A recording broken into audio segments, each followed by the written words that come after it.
আসসালামু আলাইকুম সবাইকে আমি শরীফুল ইসলাম বাংলাদেশ ব্র্যান্ড ফোরামের পক্ষ থেকে আমন্ত্রণ জানাচ্ছি আজকের আমাদের খুবই স্পেশাল একটা প্যানেল ডিসকাশনে।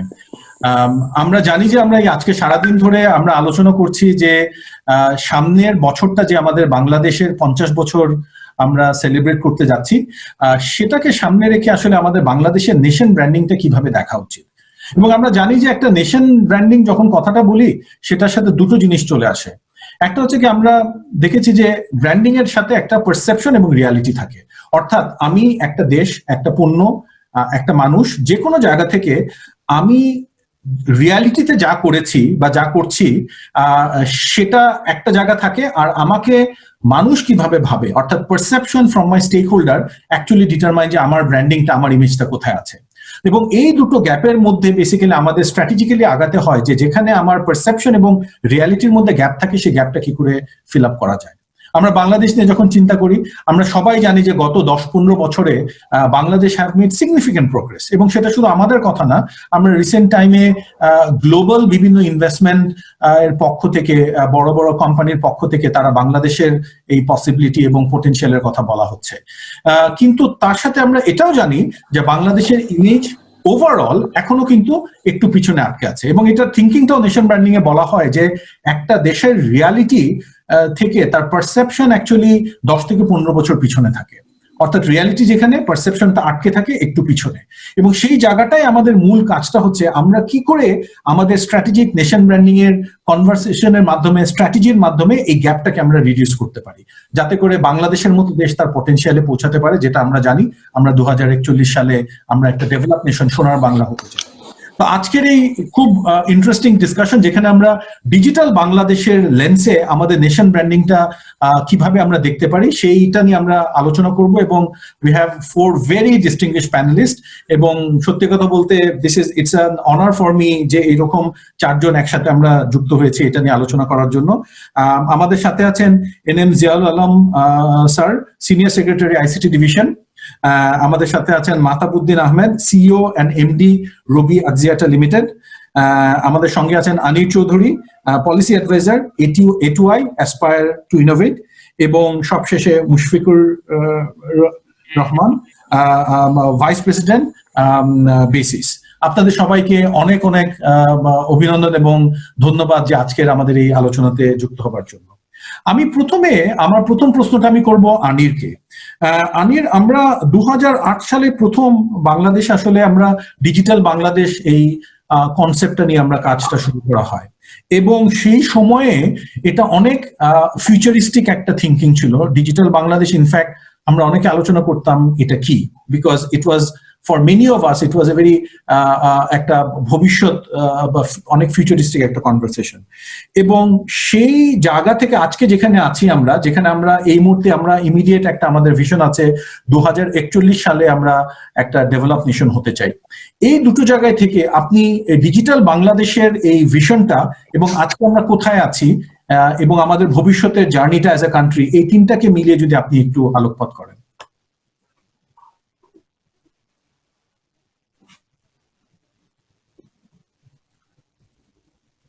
আনির, আপনি কি শুনতে পাচ্ছেন? আপনার কাছে আমি শুনতে চাচ্ছি। জি, একটু কেটে কেটে যাচ্ছে না।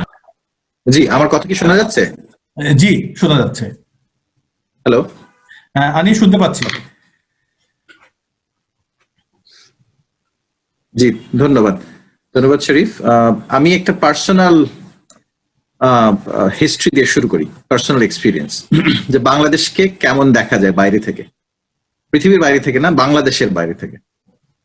আমার মনে পড়ে আমি একটা বড় সময় কাটিয়েছি ছাত্রাবস্থায় এবং পরবর্তীতে কাজের খাতিরে আমেরিকাতে, এবং early 90s, mid 90s, late 90s এ বাংলাদেশের ইমেজ আমার কাছে যেটা মনে ছিল সেটা হচ্ছে যে একটা বন্যা কবলিত জীর্ণ শীর্ণ একটি শিশু, এরকম ভাবে দেখতাম বাইরে থেকে। ইভেন আমার মনে আছে যে 91 সালে সাইক্লোন যখন হলো, পড়াশোনা করি, সাইক্লোনের জন্য ফান্ড রেজিং। 98-তে যখন বন্যা হলো, বন্যার জন্য ফান্ড রেজিং বস্টনে। তো সবসময় মনে হচ্ছিল যে বাংলাদেশ এমন একটা দেশ, আমার নিজের দেশ, যাকে হেল্প করতে হবে, এবং মানে ডুবে যাচ্ছে, শীর্ণকায়, খারাপ অবস্থা, এরকম একটা। পরবর্তীতে বাংলাদেশের ইমেজ কি হলো? Country of corruption. একটা বড় সময় ধরে আমরা নাম্বার 1-এ ছিলাম করাপশনে। কিন্তু আমরা যদি 2008-এর পরে দেখি, যখন মাননীয় প্রধানমন্ত্রী শেখ হাসিনা যখন বললেন যে ডিজিটাল বাংলাদেশ হবে আমাদের 50 বছর পূর্তিতে 2021 সালে, আগামী বছর আর কয়েকদিন বাকি আছে, 3 দিন বাকি আছে, আমরা আগামী বছরে পৌঁছে যাব। তো সেটার আমরা কিভাবে দেখলাম সেই ব্র্যান্ডটাকে, যে হোয়াট ডাজ ডিজিটাল বাংলাদেশ মিন? আমরা কিন্তু 2008 সালে বসে সেটা বিশ্বাস করতে পারিনি। যে বলে না যে বিশ্বাসে মিলায় বস্তু তর্কে বহুদূর, আমরা কিন্তু তর্কই করে গেছি। 2009 সাল ধরে আমরা তর্ক করেছি যে আসলে নতুন একটা ব্র্যান্ড আমরা তৈরি করতে পারবো কিনা, যে সেই বন্যার ব্র্যান্ড, সেই করাপশনের ব্র্যান্ড থেকে বেরিয়ে আসতে পারবো কিনা। অবশ্যই আমরা পরবর্তীতে গার্মেন্টস এর ব্র্যান্ড দেখেছি, আমরা পরে দেখেছি যে বিভিন্ন ধরনের প্রোডাকশনে আমরা বেশ এগিয়ে যাচ্ছি। কিন্তু তবুও আপনি যেটা বলেছেন যে পারসেপশন তো পেছনে আটকে থাকে। এখন এই 13 বছর ডিজিটাল বাংলাদেশের 12 বছর আমরা পার হলাম, 2008 থেকে 2020, 13 বছর আমরা পড়ছি। এখন বাংলাদেশকে বাইরে থেকে দেখতে কেমন মনে হয়? আমি তখন আমি নন রেসিডেন্ট বাংলাদেশি ছিলাম। এখন যখন নন রেসিডেন্ট বাংলাদেশির সাথে কথা বলি, তারা কিন্তু বন্যার কথা বলে না, তারা কিন্তু করাপশনের কথা বলে না। তারা বলে যে দেশ ডিজিটাল হচ্ছে, এবং তার যদি 2-1টা নিদর্শন আমরা দেখি, যে আমরা ডিজিটাল প্রযুক্তি ব্যবহার করে গত 12 বছরে আসলে কি কি করতে পেরেছি। 2-1টা উদাহরণ দেই। আমরা সারা দেশে যে ডিজিটাল সেন্টার স্থাপন করা হয়েছে 6000-এরও বেশি, এখানে 5000-এর মতো আছে হচ্ছে ইউনিয়ন পরিষদ এবং সিটি কর্পোরেশন পৌরসভায়, 1000 খানেকের বেশি আছে প্রাইভেট সেক্টরে, যেগুলো একটা নেটওয়ার্কের ভেতরে আছে। এই ডিজিটাল সেন্টার ব্যবহার করে, বিভিন্ন ধরনের প্রযুক্তি ব্যবহার করে আমরা গত 12 বছরে প্রায় $8 বিলিয়ন সাশ্রয় করেছি আমাদের দেশের সাধারণ মানুষের জন্য। তারা প্রায় 200-এরও বেশি ইলেকট্রনিক সার্ভিস তারা অ্যাক্সেস করেছে। জাস্ট একটা এক্সাম্পল। আমরা যদি কোভিড এর সময় দেখি যে কি হয়েছে, ডিজিটাল প্রযুক্তি has become a life line. আমরা দেখেছি প্রায় 2.5 লক্ষ কোভিড পজিটিভ পেশেন্ট টেলিহেলথের মাধ্যমে সার্ভিস পেয়েছেন। আমরা দেখেছি প্রায় 2.5 লক্ষেরও বেশি মা টেলিমেডিসিনের মাধ্যমে সার্ভিস পেয়েছেন। আমরা দেখেছি যে দেশের পুরো শিক্ষা ব্যবস্থাটা যেটা বন্ধ হয়ে আছে এখন, আসলে কিন্তু বন্ধ হয়নি। আমরা দেখেছি সেটা ডিজিটাল টেকনোলজি ব্যবহার করে, ইন্টারনেট এবং কোনো কোনো ক্ষেত্রে নন ইন্টারনেট টেকনোলজি যেমন টিভি, রেডিও ব্যবহার করেও কিন্তু আমরা শিক্ষা পৌঁছে দিচ্ছি। আমি ক্লেম করবো সকলের কাছে শিক্ষা পৌঁছচ্ছে, কিন্তু একটা বড় সংখ্যক শিশুদের কাছে আমরা শিক্ষা পৌঁছে দিতে পারছি। ই কমার্সের যদি আপনি প্রগ্রেস দেখেন, যে গত 6 মাসে ই কমার্স কতটুকু বেড়েছে, মানে it's become multiple what it used to be. এটা হয়তো 10 বছরে হয়নি, গত 6 মাস 7 মাসে সেটা হয়েছে।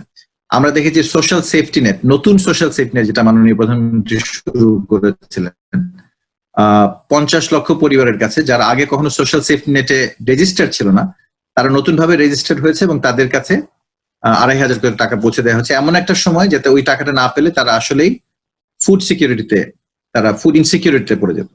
আমরা যদি দেখি কোর্টের কথা, এই কোভিড এর সময় digital court system was introduced within a matter of 12 days since the point of decision by the honourable chief justice, by the honourable prime minister. 12 দিনের ভেতরে আমরা ডিজিটাল কোর্ট শুরু করতে পেরেছি, এবং সেখানে প্রায় 40,000 বেইল পিটিশন আমরা করতে পেরেছি। ওভারক্রাউডিং অফ প্রিজনস কমে গেছে বাই অ্যাবাউট 11% এই একই সময়ের ভেতরে। তো কাজে এই যে বড় বড় ঘটনাগুলো ঘটেছে, এটা কিন্তু আমাদের একটা নতুন ধরনের ব্র্যান্ড সৃষ্টি করে দিয়েছে। এখন আমরা যদি কান্ট্রি ব্র্যান্ডিং এর কথা বলি, সেই কান্ট্রি ব্র্যান্ডিং এর প্রথমেই আসে ডিজিটাল বাংলাদেশ। এবং অবভিয়াসলি আমাদের যে গত কয়েক বছরের socio economic growth, GDP growth যদি বলেন যে প্রায় 8% আমরা পেরিয়ে গিয়েছিলাম, কোভিড এর কারণে কিছুটা পিছিয়েছি, তাও তো প্রায় 6-এর কাছাকাছি আছি আমরা। তো কাজেই এই যে ম্যাসিভ গ্রোথ, এটা কিন্তু অনেকাংশেই সম্ভব হয়েছে ডিজিটাল প্রযুক্তির কারণে। এবং বাইরের একটা নতুন যে ব্র্যান্ড ইমেজ বাংলাদেশের, সেটা কিন্তু ডিজিটাল বাংলাদেশের brand image. So country image of Bangladesh has become a digital image of this country.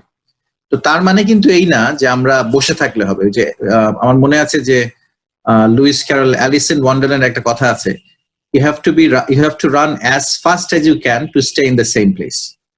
তার মানে আমরা যে যতটুকু এগিয়েছি, যে স্পিডে এগোচ্ছি, অন্যরাও তো এগোচ্ছে, তাই না? তো একটু আগে কথা হচ্ছিল যে সম্প্রতি ভুটান আমাদের ইউএন ই গভর্নেন্স র্যাঙ্কিং এ ভুটান আমাদের থেকে এগিয়ে গেছে, যেটা আমরা সবসময় দেখেছি যে ভুটান আমাদের থেকে পিছিয়ে আছে। So what have they done? They have actually, the last 2 years, they've run faster than we did. তো কাজে এই যে নতুন ব্র্যান্ড ইমেজ আমাদের যেটা তৈরি হয়েছে, সেখানে আমার মনে হয়েছে যে দুটো জিনিস হয়তো আমাদের করা লাগবে। সেটা হচ্ছে যে we have to tell the same story from many different angles. Digital বাংলাদেশের স্টোরিটা কি, যে আমি এতগুলো ঘটনা বললাম, যে সরকারি অফিস চালু আছে, শিক্ষা ব্যবস্থা চালু আছে, ই কমার্স চালু আছে, আমাদের কোর্ট চালু আছে। এখন এই যে শিক্ষা ব্যবস্থা, সরকারি প্রতিষ্ঠান, কোর্ট সিস্টেম,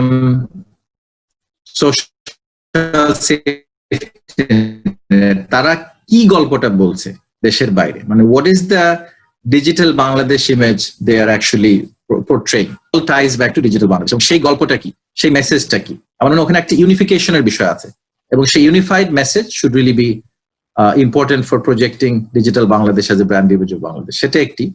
আরেকটি হচ্ছে যে আমরা কত দ্রুত আগাচ্ছি, যেটার কথা আমি একটু আগে বললাম, সে দ্রুততাটা আমরা মেনটেন করতে পারছি কিনা, অন্যদের থেকে বেশি দ্রুত আগাতে পারছি কিনা। আপনি যে গ্যাপের কথা বললেন, যে পারসেপশন এবং রিয়ালিটি, ওই গ্যাপটা আমরা মিনিমাইজ করতে পারছি কিনা, সেখানে হয়তো আমাদের আলোচনা ফোকাস করতে হবে, এবং সবাই সেটা সম্মিলিতভাবে করতে পারছি কিনা। ধন্যবাদ। Thank you Anir. আমার মতে আপনি you have given a good context, starting context আমাদের পুরো আলোচনায়। আমি একটু স্যার আপনার কাছে যাব। আমরা সবসময় যখন নেশন ব্র্যান্ডিং নিয়ে আলোচনা হয়, তখন গ্লোবালি যেটা বলা হয়, একটা বড় পার্ট ফর নেশন ব্র্যান্ডিং এর জায়গাটা হচ্ছে যে একটা দেশের গল্প, দেশের ইমেজ যেটা থাকে, সেই ইমেজটা আস্তে আস্তে কিভাবে পরিবর্তন হবে, এবং সেই পরিবর্তনের পিছনে একটা বড় রোল কিন্তু থাকা দরকার, the policy that are being changed. কারণ পলিসি যখন চেঞ্জ না হচ্ছে, আমরা যখন বলছি পৃথিবী বদলে যাচ্ছে, এবং এই যে এখন প্যান্ডেমিকের কারণে মেবি আমরা বলি যে ডিজিটাল চেঞ্জেস যেটা গত 5 বছরে যেটা হতো, সেটা আমরা 1 বছরের মধ্যে আমরা সেটা দেখতে পাচ্ছি। তো আপনি এর আগে অনেকগুলো ক্রিটিক্যাল রোলে আপনি ছিলেন। আইসিটিতে আপনি ইউর ড্রাইভিং আইসিটির এন্টায়ার মুভমেন্টটা ফ্রম আইসিটি মিনিস্ট্রি থেকে। সেই জায়গায় দাঁড়িয়ে আপনার কাছ থেকে স্যার দুটো প্রশ্ন। এক হচ্ছে ডিজিটাল বাংলাদেশ আসার ফলে আমাদের যে there is a big change and shift has come in within bureaucracy, within পলিসিতে। এক, ইজ দ্যাট এনাফ? এবং ওটার কি চেঞ্জেস গুলো আপনি উইটনেস করেছেন, যেটা আপনার কাছে মনে হয়েছে যে এই ডিজিটাল বাংলাদেশের কারণে হয়েছে, এবং কোন এরিয়াগুলোতে আপনার মনে হয় যে এখানে আরো করা দরকার ছিল, এখনো হয়নি, and we have to do it very fast? এই দুটো পার্সপেক্টিভ যদি আপনি একটু শেয়ার করেন। অনেক ধন্যবাদ আপনাকে, আপনার বাংলাদেশ ব্র্যান্ড ফোরামকে ধন্যবাদ এই চমৎকার একটা আয়োজনের জন্য, বিশেষ করে ডিজিটাল বাংলাদেশ এই নিয়ে, ব্র্যান্ডিং নিয়ে কথা। আমি আলোচনার শুরুতে আমার গভীর শ্রদ্ধা এবং বিনম্র শ্রদ্ধা নিবেদন করছি সর্বকালের সর্বশ্রেষ্ঠ বাঙালি জাতির পিতা বঙ্গবন্ধু শেখ মুজিবুর রহমানের প্রতি। কারণ আমরা জানি যে উনি স্বপ্ন দেখেছিলেন একটি ডিজিটাল বাংলাদেশের, একটি সুখী সমৃদ্ধ সোনার বাংলাদেশের, এবং সেই সুখী সমৃদ্ধ সোনার বাংলাদেশটি প্রতিষ্ঠা করার জন্য কিন্তু একটা উইপেন দরকার ছিল, একটা হাতিয়ার, অস্ত্র দরকার ছিল, যেই হাতিয়ার দিয়ে আসলে, যে অস্ত্র দিয়ে এইটাকে আমরা বাস্তবায়ন করতে পারি, সেই হাতিয়ারটি আসলে বেছে নিয়েছেন আমাদের মাননীয় প্রধানমন্ত্রী জননেত্রী শেখ হাসিনা। এবং সেই ডিজিটাল বাংলাদেশের হাতিয়ার দিয়ে কিন্তু আমরা সামনের দিকে এগিয়ে যাচ্ছি। এবং ইতিমধ্যে আলোচনা এসছে, জনাব আনির চৌধুরী বলেছেন যে আমরা একটা ইস্যুনীয় পর্যায়ে চলে এসেছি, আমাদের টেকনোলজিও চেঞ্জ হচ্ছে, এবং এই চেঞ্জিং টেকনোলজির সাথে আমাদের যে অগ্রযাত্রা, সেটিও কিন্তু আমরা অনেক ফাস্টার ওয়েতে আমরা যাচ্ছি। ইতিমধ্যে সরকারের মধ্যে এবং সরকারের বাইরেও এই যে ডিজিটাল বাংলাদেশ বাস্তবায়নের জন্য যে পলিসি সাপোর্ট, সেগুলো কিন্তু যথাসময়ে দেওয়া হয়েছে। আমরা জানি যে 2009 সালে কিন্তু ডিজিটাল বাংলাদেশের সরকারি পর্যায়ের অগ্রযাত্রা শুরু, যদিও এটা 2008 সালে আওয়ামী লীগের নির্বাচনী ম্যানিফেস্টোতে ছিল। তখন থেকে কিন্তু আমরা আইসিটি পলিসি শুরু করেছি, এবং তখনই কিন্তু আইসিটি অ্যাক্ট হয়েছে, এবং তখন থেকে কিন্তু সেই একদম জিরো অবস্থান থেকে কিন্তু যাত্রাটা শুরু হয়েছে। এবং প্রথম দিকে আমরা সবাই জানি যে এটি আসলে ডিজিটাল বাংলাদেশ এই শব্দটির সাথে আমাদের অনেকেরই একটা কেমন জানি একটা সম্পর্ক ছিল অনেকেরই, কিন্তু পরবর্তীতে এখন যেটি হয়েছে যে এটি আসলে অত্যন্ত একটি প্রিয় বস্তুতে পরিণত হয়েছে। কারণ এটার সুফলটা কিন্তু আমাদের জনগণ পাচ্ছে, সবাই পাচ্ছে। কিভাবে পাচ্ছে? আসলে এখানে অনেক কাজ হয়েছে, সেটা বিস্তারিত না বললেও আমি যদি মোটা দাগে বলি, আমরা স্কিল ডেভেলপমেন্টে অনেক কাজ করেছি, এবং ন্যাশনাল ওয়াইড স্কিল ডেভেলপমেন্টের যে কাজগুলো, সেগুলো কিন্তু এখনো চলছে এবং সামনের দিকে আরো চলবে। কারণ এটি আসলে স্কিল ডেভেলপমেন্ট খুব শেষ হয়ে যাবে না। ইনফ্রাস্ট্রাকচারটা আমরা তৈরি করেছি এর মধ্যে, এবং কানেক্টিভিটি আমরা এনশিওর করেছি ইনফরমেশন অ্যাক্সেসের যত রকমের কানেক্টিভিটি আছে, ব্রডব্যান্ড কানেক্টিভিটি, এখানে মাহতাব ভাই আছেন, ওনাদেরও কানেক্টিভিটি আছে। এভাবে কিন্তু আমরা জনগণের কাছে ইনফরমেশনটাকে একদম পৌঁছে দেওয়ার জন্য যে কানেক্টিভিটি, সেটা এনশিওর করেছি। এবং আমাদের ইলেকট্রনিক গভর্নেন্স, যেটা আসলে আপনার প্রশ্নের বিষয় আর কি, সেখানে কিন্তু আমাদের ব্যাপক পরিবর্তন হয়েছে। ই গভর্নেন্সে, ডিজিটাল গভর্নেন্সে ব্যাপক পরিবর্তন হয়েছে। এবং আমাদের আইটি ইন্ডাস্ট্রি প্রমোশনে কিন্তু আমরা জিরো থেকে এখন মোটামুটি একটা এমন অবস্থানে এসেছি যেটা আসলে উল্লেখযোগ্য একটা উন্নয়ন। তো আমাদের গভর্নেন্সের ক্ষেত্রে কিন্তু যেটা হয়েছে, যেটা আসলে আমাদের ব্যুরোক্রেসিতে কিন্তু একটা মাইন্ডসেট ছিল এক সময়, যে আমি দুইটা জিনিস ছিল। একটা হচ্ছে আমি না বলতে পারলে আমার বসের কাছে প্রিয় হয়ে গেলাম, অর্থাৎ মানে নেগেটিভ অ্যাটিটিউড যেটা ছিল, রিঅ্যাক্টিভ অ্যাটিটিউড ছিল।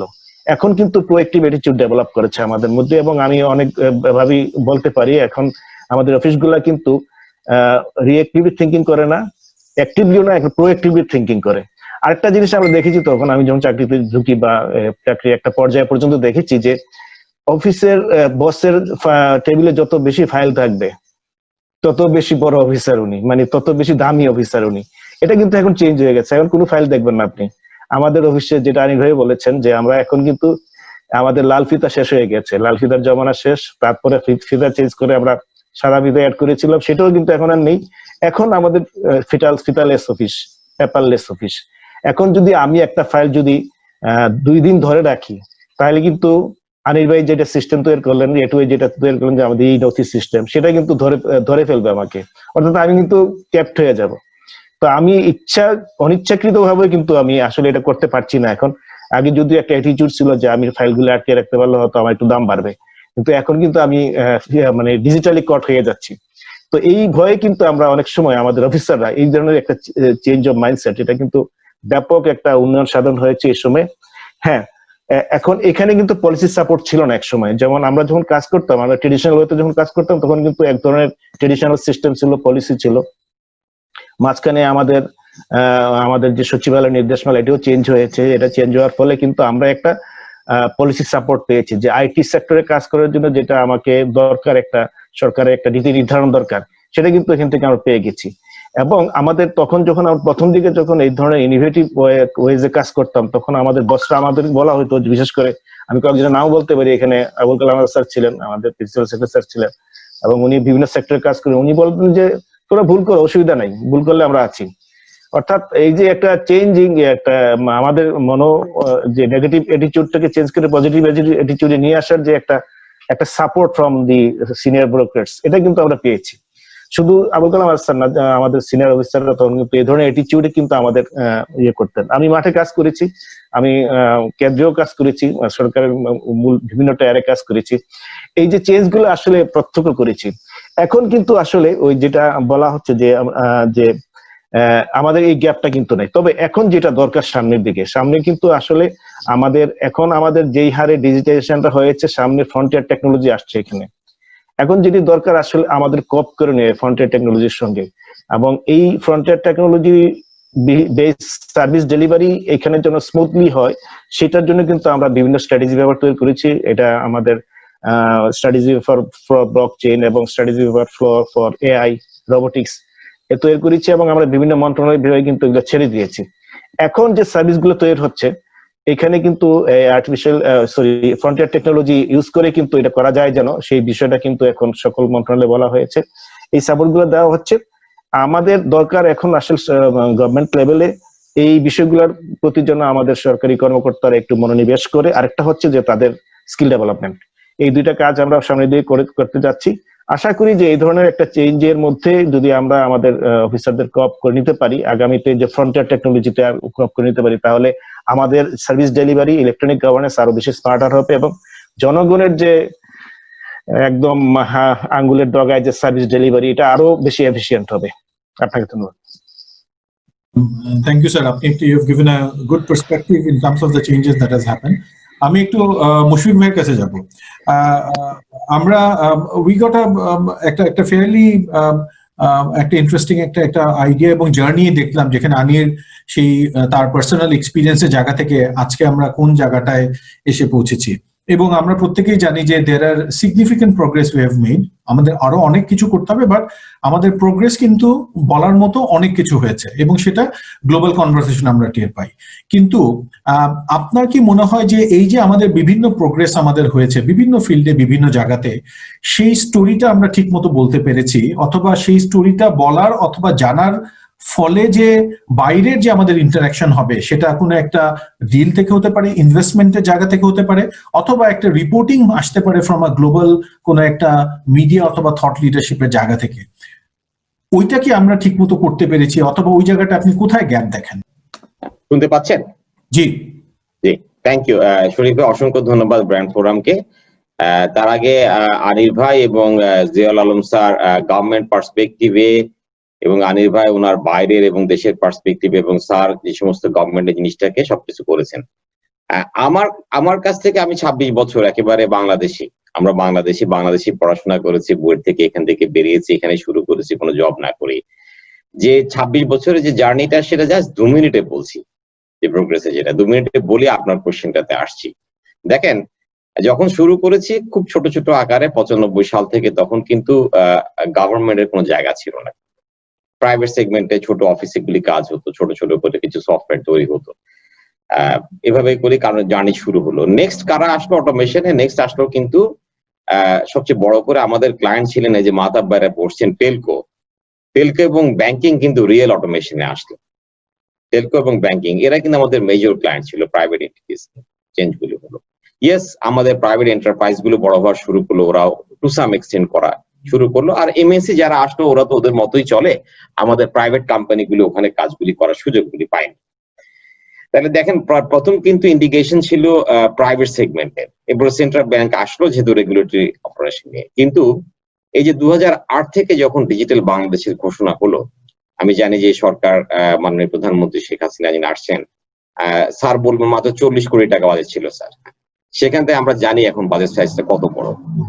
তার মানে দেখবেন যে এই গত 10 বছরের জার্নিতে সরকার কিন্তু তার ইনফ্রাস্ট্রাকচারে যে ডেভেলপমেন্টটা করেছে, ইন টার্মস অফ ইনফ্রাস্ট্রাকচারে, আইটি ইনফ্রাস্ট্রাকচার, টেলকো ইনফ্রাস্ট্রাকচারে যে প্রাইভেট সেক্টর থেকে যে ডেভেলপমেন্টটা হয়েছে, সিমিউ সাবমেরিন কেবল 4-5 থেকে শুরু করে 6টা আইটিসি বিভিন্ন জায়গায় সরকার করেছে। So these are the stories that behind the last 10 years. এটা হচ্ছে আমার মতে এখন ট্রাস্ট মি, যেভাবে গভর্নমেন্ট সেক্টর কিছু গভর্নেন্স শুরু হয়েছে, সিটিজেন সার্ভিস শুরু হয়েছে, yes we have a long way to go. But আমি দেখতে পাচ্ছি যেহেতু আমরা বেসিসে আছি, নেক্সট 10 ইয়ার্সে আমরা অনেক কিছু এখন হচ্ছে যে ট্রান্সলেট করছি, আমরা প্রসেস গুলিকে ট্রান্সলেট করছি টেকনোলজিতে। নেক্সট যাবে হচ্ছে ইমপ্রুভমেন্টে যাবো, বিজনেস এফিসিয়েন্সি ইমপ্রুভমেন্টে যাবো, সরকার অনেক কিছু হবে। তাহলে আমাদের এই প্রাইভেট সেগমেন্টে আমাদের কিন্তু সরকারের সাথেও ক্যাচ আপ করতে হবে। তাহলে আগে আমরা ইকোসিস্টেম একভাবে তৈরি করতাম, এখন ইকোসিস্টেম একভাবে তৈরি করছি। এই যে গভর্নমেন্টের যে একটা সাকসেস স্টোরি আছে আর প্রাইভেট সেক্টর যাকে সাকসেস স্টোরি আছে, এই দুটাকে একসাথে করে জানি ভাই বললেন যে যে ইউনিফাইড মেসেজটা আমরা দিচ্ছি বিভিন্ন অর্গানাইজেশনে, ইউনিফাইড মেসেজটা দিব, সেটা খুব গুরুত্বপূর্ণ। সামহাও এজ এ আপনারা ব্র্যান্ড ভ্যালু বলেন আর আমি বলি সেলস পিচে বলি, এই সেলসটা যদি আমরা মনে হয় এখনো বেশ পিছিয়ে আছি, শুধু পিছিয়ে নেই। মানে আমরা যখন সেলসে যদি ঠিকভাবে সেল না করতে পারি, আমরা কিন্তু ভ্যালু কম পাবো, সত্যি কথা ভ্যালু পাবো না আমরা। সেই জায়গাটুকু আমাদের কিন্তু এগিয়ে যেতে হবে। আমাদের যে সাকসেস স্টোরি গুলো কিন্তু লোকজন খুব কম জানে, এখন খুবই কম জানে ইন টার্মস অফ আমাদের যে রিয়েল অ্যাচিভমেন্টটা হচ্ছে। তার মানে আমার যে ইউনিফাইড মেসেজ গুলো আমরা দিব, আমার কিছু ব্যক্তিগত ধারণা হচ্ছে কিছু কিছু জিনিস আমরা খুব কমন জায়গাতে একসাথে মেসেজ গুলো দিব। এটা হচ্ছে আমার দেশের ইকোনমিক ইন্ডিকেটর গুলি কি কি, আমাদের 8% জিডিপি গ্রোথের ইকোনমিক ইন্ডিকেটর আছে, সবগুলো যে সমস্ত হচ্ছে যে আমাদের আমরা লাস্টে 25 আমাদের 8% জিডিপি গ্রোথ, আমাদের রিজার্ভ কত, সবকিছু আমরা ইকোনমিক ইন্ডিকেটর গুলি দিজার নাম্বার গুলি বলা আছে, সেগুলি আমাদের বলবো। সোশ্যাল ইন্ডিকেটর গুলি আমরা বলবো, আমাদের সব social indicator out of poverty 8 million poverty আমাদের থেকে আমরা গত লাস্ট 10 ইয়ার্সে 80 লক্ষ লোক বেরিয়ে এসছে পভার্টি থেকে। আমাদের যে শিশু মৃত্যু হার কমেছে, সবকিছু, এই যে আমাদের যে 73 ইয়ার্স আমাদের যে লাইফ এক্সপেক্টেন্সি বেড়েছে, which is quite at par to USA, being still আমরা লিস্ট ডেভেলপমেন্ট কান্ট্রি থেকে বেরিয়ে আসছি। এই সমস্ত সোশ্যাল ইন্ডিকেটর গুলিকে যদি আমরা একসাথে যদি দিতে পারি এবং কি পয়েন্ট গুলি আমাদের থাকে, যেরকম আমরা second largest readymade garments manufacture, largest jute producer, second largest tea producer, second largest sweet water fish producer, এই যে আমাদের প্রচুরগুলি বিং এ স্মলেস্ট কান্ট্রি, এগুলি কিন্তু আপনার ব্র্যান্ডের মধ্যে being a smallest and one of the densely populated country, we are doing some miracle in terms of agriculture, we are doing some miracle in terms of other portion, সেগুলি কিন্তু catching point গুলিকে আমাদের sell করতে হবে খুব small, এবং এই message গুলি যাবে খুবই ইউনিফাইড। আমরা যদি বেসিস থেকে বলি, বেসিস টেলকো যদি বলেন টেলকো অ্যাসোসিয়েশন থেকে যাবে, গভর্নমেন্ট থেকে যাবে, এটা যদি বিজিএমই থাকে, মেসেজ গুলি আমাদের ইউনিফাইড মেসেজ, এটা যদি একটা রেজোনেন্স হিসেবে আসে, দেন আমি যখন আমার ডিজিটাল বাংলাদেশে চলে আসবো, আমার আইটি পার্সপেক্টিভে চলে আসবো, তখন আমি নেক্সট আমার লেভেল থেকে বলা শুরু করব। আমার সাথে যখন আইটি আসবে, এটা টেলকো চলে আসবে আমার সাথে, ওভারঅল একটা ব্রড স্পেকট্রামের জিনিসগুলিকে আমরা বলবো ইনফ্রাস্ট্রাকচার দিয়ে। আমার যে one of the world economic forum যে আমাকে বলছে যে আমাদের young generation is very adaptive in অ্যাটেইনিং the IT technology, আমার কুইক অ্যাডাপশন আমাদের করছেন আমাদের আইটি টেকনোলজি। 600+ 6 লক্ষের উপর আমাদের যে আইটি ফ্রিল্যান্সার রয়েছে বাংলাদেশে, আমাদের যে অলরেডি আমরা $1 billion এক্সপোর্ট করছি, which is 25% আমাদের growth, 25% growth year to year. আমাদের কোভিড এর কারণে কিছুটা কমেছে, এবং we are targeting with the government for $5 billion growth, 1 million job to $10 million, এই প্রজেকশন গুলিকে আমরা দিব। সো এই স্টোরি গুলিকে আমাদেরকে কত আমরা সুন্দরভাবে বলতে পারবো, তুলে ধরতে পারবো বিশ্বের সারা বিশ্বের স্টোরিতে, তখন আমরা নিজেকে সেল করতে পারবো না। এই পয়েন্টটা তো আমরা বিভিন্ন জায়গাতে করব, আমরা স্ক্যাটারলি করছি, হয়তো বা গভর্নমেন্টের একসাথে প্ল্যানে ব্র্যান্ড ফোরামে করছেন। এটার একটা বড় জিনিসে আমরা এখনো ধরতে পারিনি, সেটা আমরা বলেছি, সেটা হচ্ছে মিডিয়াকে। মিডিয়া একটা ইলেকট্রনিক মিডিয়া হতে পারে, সোশ্যাল মিডিয়া হতে পারে। ইউসি কালকেও কথাগুলি বলছিলাম যে বিবিসিতে প্রতি উইকে ইনসাইড আফ্রিকা, বিবিসি তো বিভিন্ন জায়গা থেকে করছে, বিবিসি বা সিএনএন ইন্টারন্যাশনাল, আমার এই রিজনে সাউথ ইস্ট এশিয়া রিজনে একটা আসছে, আবার অ্যাপেক রিজনে একটা থাকে যেটা সিঙ্গাপুর এশিয়া প্যাসিফিকে, আবার অস্ট্রেলিয়ানটা একটা দেখেন, বিভিন্ন রিজনে থাকে। Interestingly, why we need to see the inside African every week, এবং এটার মধ্যে কিন্তু আফ্রিকার মধ্যে এর মধ্যেও কিন্তু ওদেরকে ডিজিটাল, ওদের মোবাইল প্রবলেম, যে ডিজিটাল ওদের কি অগ্রগতি হয়েছে, টেকনোলজিক্যালি ওরা কিভাবে সলভ করছে প্রবলেমগুলি, সেই স্টোরিগুলি কিন্তু খুব সুন্দর বলছে। কিন্তু আমাদের দেখেন, তার আগেই কিন্তু আমাদের কত জিনিসগুলি ঘটে গেছে ওদের সাথেই নাই, তাদের আগে। এই যে আমাদের বিকাশ বলি, নগদ বলি, যে ডিজিটাল পেমেন্ট গুলি করছে, এজেন্ট ব্যাংকিং এ যে আমাদের একটা ম্যাসিভ জিনিসগুলি আছে, বিভিন্ন এই যে পরিবর্তনগুলি আমাদের যে এত ম্যাসিভ আসছে, সেই স্টোরিগুলি তো আমরা সেল করতে এখনো কিন্তু সক্ষম হয়নি। বিকাশকে অলরেডি আমাদের আলিবাবা ইনভেস্টমেন্ট করেছে। This is a kind selling point for our industry if you talk about the financial point of view থেকে। তার মানে যার পয়েন্টে আমরা এই যে কেস স্টাডি গুলিকে যদি করে কোন একটা টিপ অফ দ্য বার্গে, একটা তো হচ্ছে যারা আমার স্পেসিফিক যদি ফাইন্যান্সিয়াল ভার্টিকুলার, ফাইন্যান্সিয়াল টেলকো ভার্টিকুলার টেলকো, এই প্রত্যেকটাকে সেল করার জন্য আমাদের একটা যদি সব অ্যাসোসিয়েশন গুলি অথবা প্ল্যাটফর্ম গুলিতে, আপনারা বিভিন্ন মিডিয়া গুলিতে, গভর্নমেন্টের মিডিয়া গুলিতে করে আমরা যদি একটা ইউনিফাইড মেসেজ এবং একটা ব্রাঞ্চিং মেসেজ করি, মিডিয়াকেও টার্গেট করি অ্যাজ ইউজুয়াল, আর গভর্নমেন্ট মেশিনারিজ গুলি করে, so it might create a vibration, এবং আমরা হয়তো আস্তে আস্তে খুব কুইকলি আমরা র্যাপিড একটা ভাইব্রেশন মার্কেট থেকে পাওয়া শুরু করতে পারি। ধন্যবাদ। থ্যাংক ইউ মশিউর ভাই। আমি একটু মাতাব ভাইয়ের কাছে আসবো। মাতাব ভাই, আপনি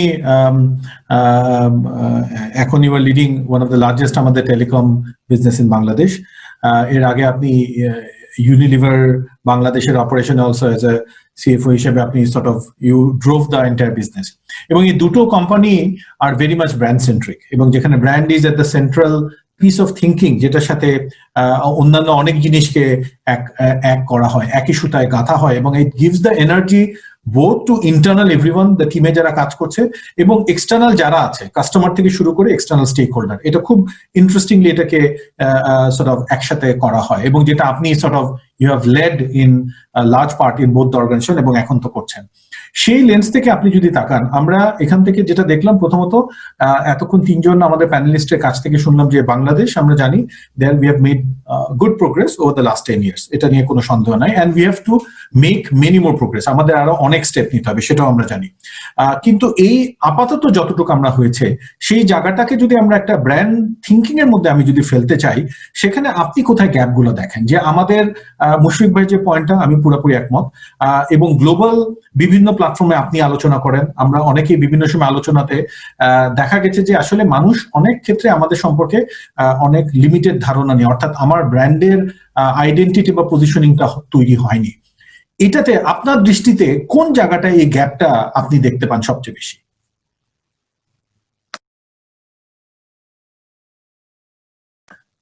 মাতাবা একটু আনমিউট করতে হবে আপনার মাইকটা প্লিজ। থ্যাঙ্কস আ লট। আমি যেভাবে শুরু করব জিনিসটা হচ্ছে টেকিং কিউ ফ্রম আদার্স। আমরা আসলে যথেষ্ট উন্নতি করেছি, আজ you rightly pointed out, last 10 ইয়ার্সে। বাট আমার যদি সামনে তাকাতে হয়, সামনে তাকাতে গেলে আমরা অনেক সময় বলি আমাদের পিছনে তাকাতে হয় সাকসেসটাকে দেখার জন্য না, বাট কি আমরা ভুল করেছি বা আরো ভালো করতে পারতাম ওই এরিয়াতে। সো সেই perspective I think Sharif your question is very relevant one. So আমি এখন একটু পিছনে যাব to see what are the things you could have done better, instead of saying আমরা ভুল করেছি। ভুল তো আমরা কেউ জেনে শুনে করি না, বাট আমাদের রেজাল্ট ভাই একটু খুব সুন্দর করে বলেছিলেন একটা স্টেজে যে এখন কিন্তু গভর্নমেন্ট লেভেলেও যদি ভুল করলেও ওনাদের বসরা বা সিনিয়ররা এটাকে নেগেটিভলি দেখে না। আসলেই আমাদের যদি সামনে আগাতে হয় আমাদের ভুল করতে হবে, ভুল করে শিখতে হবে। অ্যাজ লং এজ ভুল করে আমরা শিখি then is perfectly alright. So anyway আমি যেভাবে দেখি শরীফ, সেটা হচ্ছে বাংলাদেশ গভর্নমেন্ট লাস্ট 10 ইয়ার্সে যে এজেন্ডাটা, যে 4টা পিলারের উপরে বিল করেছে, তার 4টা পিলার কিন্তু চমৎকার 4টা pillar: digital government, human resource development, IT industry promotion and connecting citizen. আমরা যে প্রত্যেকটাতে আমি তাকাই আলাদা আলাদা করে, আমরা কিন্তু প্রচুর সাকসেস দেখাতে পারবো, যেটা পার্সোনাল স্টোরিতে আমাদের আনির ভাই এক্সপ্লেন করলেন এবং মুশফিক ভাইও বললেন। সো আলাদা আলাদা করে দ্যাটস ভেরি গুড, বাট আমরা যদি 4টাকে ইন্টিগ্রেটেড হতে চিন্তা করি, দেখা যাবে যে এটার মধ্যে ইন্টিগ্রেশনের অভাব যথেষ্ট আছে। আমি যদি বলি ডিজিটাল গভর্নমেন্টের সাথে হিউম্যান রিসোর্স ডেভেলপমেন্টে আমরা কি ইন্টিগ্রেটেড হতে কাজ করেছি, এখানে কিন্তু খুব ভালো সাকসেস স্টোরি নাই আমাদের। সো 1 নাম্বার যেটা আমি বলি গ্যাপ যেটা আছে সেটা হচ্ছে 4টে পিলার ওয়াজ চমৎকার পিলার, ইন্ডিভিজুয়াল সাকসেস আছে, ইন্টিগ্রেটেড সাকসেসটা খুব একটা দেখা যায় না। But that could B A development area, যেটা আমাদের 2041 যে নতুন ভিশনটা আমরা তৈরি করেছি, সেই ভিশনের জন্য কিন্তু এটা সোনার বাংলা ভিশনের কিন্তু চমৎকার একটা ডেভেলপমেন্ট বা ইমপ্রুভমেন্ট এরিয়া হতে পারে। আরেকটা জিনিস এই জায়গাটা বলবো, যেখানে আমিও যেহেতু আমাদের পলিসি মেকারদের সাথে কাজ করতে হয়, রেজাল্ট ভাই বা আমাদের অনারেবল মিনিস্টার যারা আছেন তাদের সাথে, আমি অনেক সময় তাদের ভালনারেবিলিটি দেখি। এই যে এইসব এরিয়াতে উন্নতি করতে গেলে আমাদের internal resource not always good enough, আমাদের এখানে এক্সটার্নাল সাপোর্টও দরকার। বিভিন্ন আমাদের নেবারিং কান্ট্রিতে দেখছি যারা বিভিন্ন জায়গা থেকে ইনভেস্টমেন্ট আনতেছে, টেকনিক্যাল নো হাওয়া আনতেছে, ইনোভেশন আনতেছে, বাট আমাদের দেশে কিন্তু যে লেভেলে হওয়া উচিত সেই লেভেলে কিন্তু হচ্ছে না। এটা কারণটা কি? এটা কিন্তু আমাদের পলিসি মেকাররা বা রেসপেক্টিভ ইন্ডাস্ট্রি মিনিস্টারও কিন্তু জানেন। এটা একটা প্রধান কারণ হচ্ছে there is a serious dealing with national board of revenue, কারণ এইসব ড্রাইভ করতে গেলে ওখান থেকেও সাপোর্ট দরকার। বাট এটা কিন্তু কনসিস্টেন্টলি আমরা ওই লেভেলের সাপোর্ট পাচ্ছি না যেটা পাওয়া উচিত। থার্ড যে এলিমেন্টটা আমি বলবো সেটা হচ্ছে দের আর মাল্টিপল পলিসি। একটা হচ্ছে ধরেন আমাদের আইসিটি পলিসি, আইসিটি মিনিস্ট্রি আছে, পিডিডি মিনিস্ট্রি আছে, ওদিকে আবার বিটিআরসি এজ এ রেগুলেটর আছে, আরেকটা নতুন একটা রেগুলেটর তৈরি করা হচ্ছে বিওটি নামে, তারপর আবার অন্যদিকে আছে national board of revenue, Bangladesh bank. There's so many regulatory bodies under which regulation need to work. কেউ যদি সত্যিকার অর্থে বিজনেসের দিকে তাকায় এই সেক্টরটাকে ডেভেলপ করার জন্য, এদের মধ্যেও কিন্তু ইন্টিগ্রেটের অভাব আছে। আমি প্রথমে বলছিলাম পিলারের কথা, তারপর আমি বলছি সমষ্টিগত যে পলিসিগুলো আছে বিভিন্ন রেগুলেটরি বডি, তার মধ্যে কিন্তু কনসিস্টেন্সি নাই। এখন এত যদি ইনকনসিস্টেন্সি থাকে পলিসির মধ্যে, বাইরে থেকে যে যখন ইনভেস্ট করতে আসে আমাদের মাথায় রাখতে হবে যেটা সারি প্রাইমারি পয়েন্ট, আমরা কিন্তু এখন ডিজিটালাইজেশন থেকে ইনোভেশনের দিকে যেতে হবে, যেটা আমাদের অনিল ভাই এক্সপ্লেন গুলো বললো, ওগুলো কিন্তু ম্যাক্সিমাম স্টোরি অফ ডিজিটালাইজেশন। আর আমি 4টা প্লেয়ার দিকে যদি তাকাই, বাট সামনে কিন্তু আমাদের কথা যেটা বলতে হবে সেটা হচ্ছে industry revolution 4.0। That's more about industrial revolution 4.0 মানেই হচ্ছে আমাদের ইনোভেশন দিকে তাকাতে হবে in light off artificial intelligence, augmented reality, blockchain and so on. So ওই জায়গায় কিন্তু একটা ক্লিয়ার অপরচুনিটি থেকে গেছে। বাট ইন সামারি আমি যেটা বলবো, গভর্নমেন্টের বিভিন্ন পলিসি মেকারদের integrated approach is extremely critical, not only to drive the image of our brand as a country এবং ডিজিটাল বাংলাদেশ বা সোনার বাংলা ভিশন is 2041. আমি বলবো digital Bangladesh vision 2021 is over and now we should eye on 2041 সোনার Bangla vision. So ওটা করতে গেলে এই পলিসি এবং কনফ্লিক্টিং যে এরিয়াগুলো আছে সেগুলো যদি আমরা এলিমিনেট করতে পারি থ্রু ইন্টিগ্রেটেড অ্যাপ্রোচ, এবং সেক্ষেত্রে আমি মনে করি আমাদের মাননীয় প্রধানমন্ত্রী যদি একটা ইন্টিগ্রেটেড একটা সেল তৈরি করে, সেটার মাধ্যমে হয়তোবা এই পলিসি রিলেটেড ইস্যুস গুলো অ্যাড্রেস করা যেতে পারে। আর আরেকটা জিনিস বলবো যে যেখানে প্রবলেম স্টেটমেন্ট, যেহেতু গ্যাপের কথা বলা হচ্ছে, আমি যে কনজিউমার কাছে ডাইরেক্ট চলে যাই। আমরা যখন শুরু করেছিলাম 2008 সালে 9 সালে, আমাদের কিন্তু পেনিট্রেশন লেভেল ছিল ভেরি ভেরি লো। তখন কিন্তু আমাদের 15-20% পেনিট্রেশন লেভেল ছিল না। এখন কিন্তু আমরা পেনিট্রেশন লেভেল পৌঁছেছি, যদি সিম পেনিট্রেশনের কথা বলি মোর দেন 100%, বাট আন্ডারলাইন পেনিট্রেশন কিন্তু 55%, অ্যারাউন্ড দ্যাট।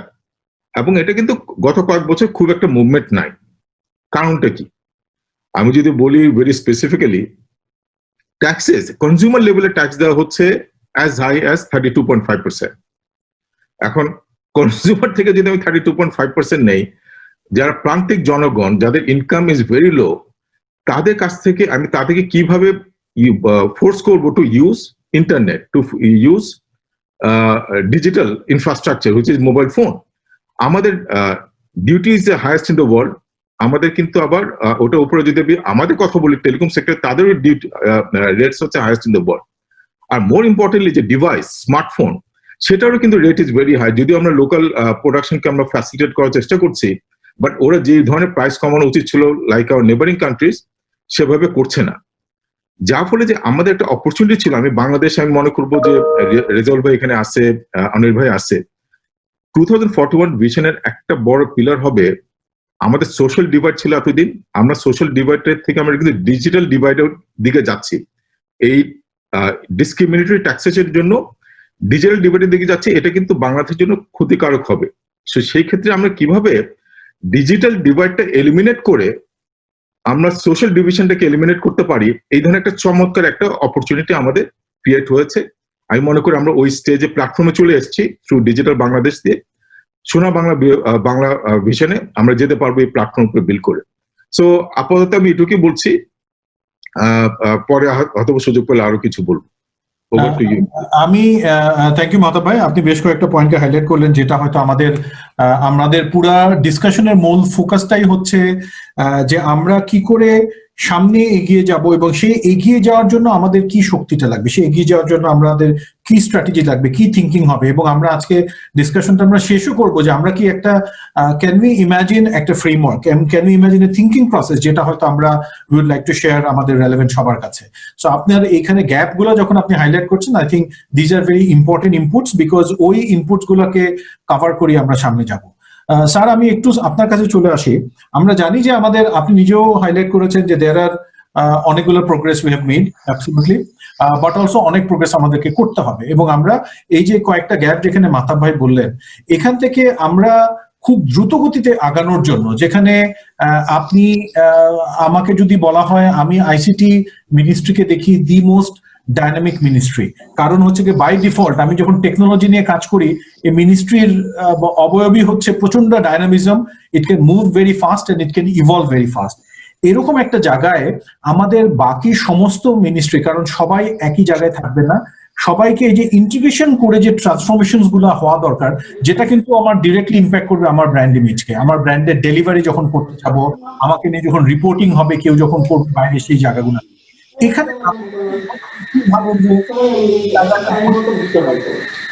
স্ট্রেংথ দিতে পারে। আপনি যদি একটু শেয়ার ইউর থটস এই জায়গায়। অনেক ধন্যবাদ আপনাকে, মাহতাব ভাইকে ধন্যবাদ। বেশ কিছু ইম্পর্টেন্ট গ্যাপ উনি ফাইন্ড আউট করেছেন এবং বলেছেন। আমি তো সরকারের বিভিন্ন জায়গায় কাজ করেছি, তবে এখানে একটা ভিন্ন পরিবেশে, যেটা আপনিও বলেছেন যে আইসিটি ডিভিশন আসলে মানে সরকারের যে একটা মানে সরকারি প্রতিষ্ঠানের যে একটা মানে ইনহেরেন্ট একটা চরিত্র আছে, এর চরিত্রের বাইরে থেকে কিন্তু আমরা কাজ করি। সেটা হচ্ছে আমরা সবাইকে নিয়ে কাজ করতে চাই। আমাদের সঙ্গে বিজনেস কাজ করছেন, আমাদের সঙ্গে একাডেমিয়া আছেন, আমাদের সঙ্গে স্টুডেন্টসরাও আছে, এবং even the person with partially able তাদের নিয়েও আমরা কাজ করছি। অর্থাৎ এখানে ইনক্লুশনটা আমি একটু বেশি দেখছি, এবং আমরা কিন্তু সব স্টেক হোল্ডার কনসালটেশনের মাধ্যমে কিন্তু এই কাজগুলো করতে চাই আর কি। তবে যেই গ্যাপগুলোর কথা মাহতাব ভাই বলেন, এটা ইটস ট্রু। আসলে এখানে যে এক্সটার্নাল সাপোর্ট, আমাদের ইন্টিগ্রেশন বিটুইন দি 4 পিলার্স, এগুলো আসলে এখন এই সময়ের একটা আর কি আলোচনা আর কি। এই আলোচনার জন্য আমি মাহতাব ভাইকে ধন্যবাদ জানাচ্ছি। নিশ্চয়ই আমরা এটা ইভেন যে সাপোর্ট ফ্রম এনবিআর এবং আমাদের যে রেগুলেটরি বডিজ গুলোর সাথে ইন্টিগ্রেশন, এগুলো আসলে এই সময়, কারণ রেগুলেটরি বডি গুলো যদি সাইলো চিন্তা করে, নিজেদের কথা নিজেরাই চিন্তা, তাহলে কিন্তু হবে না। আসলে একটা কম্বাইন্ড অ্যাপ্রোচ এটা খুব বেশি প্রয়োজন।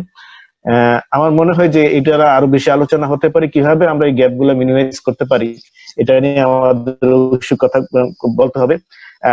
এটা মাহতাবকে আমি ধন্যবাদ জানাচ্ছি আজকে এটা রেজ করার জন্য।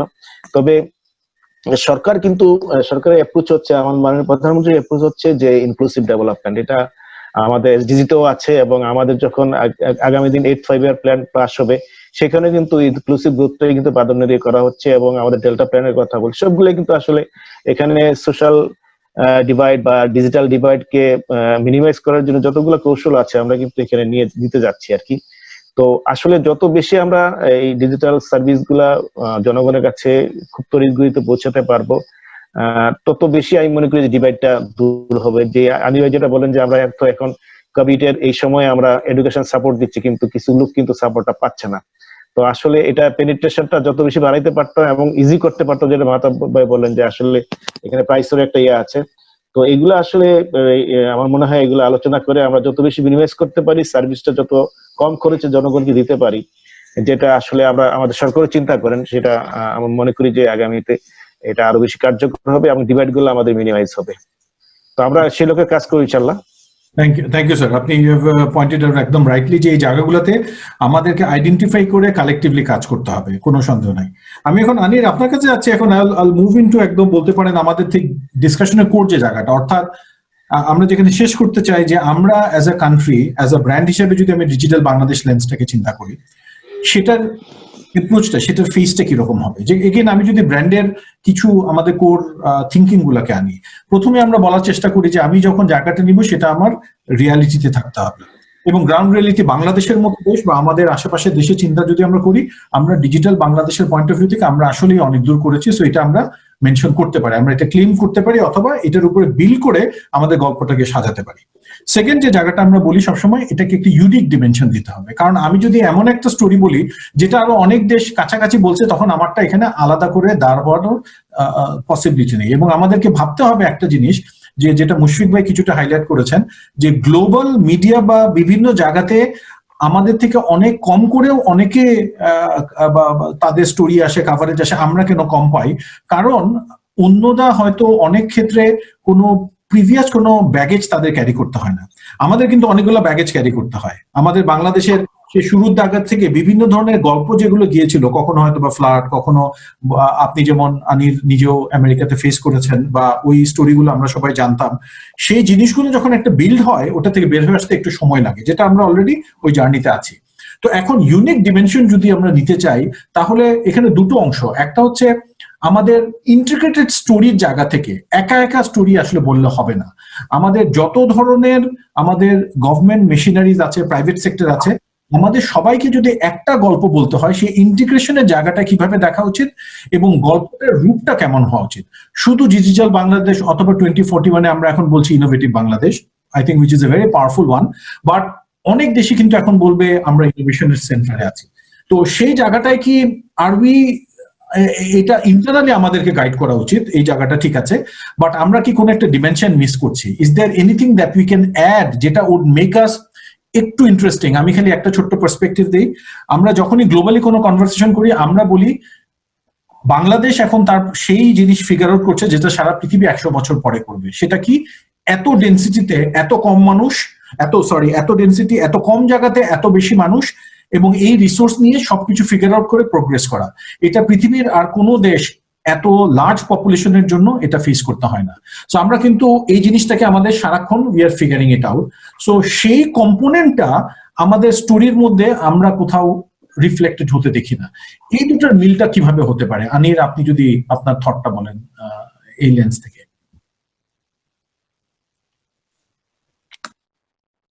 শরীফ, কঠিন প্রশ্ন।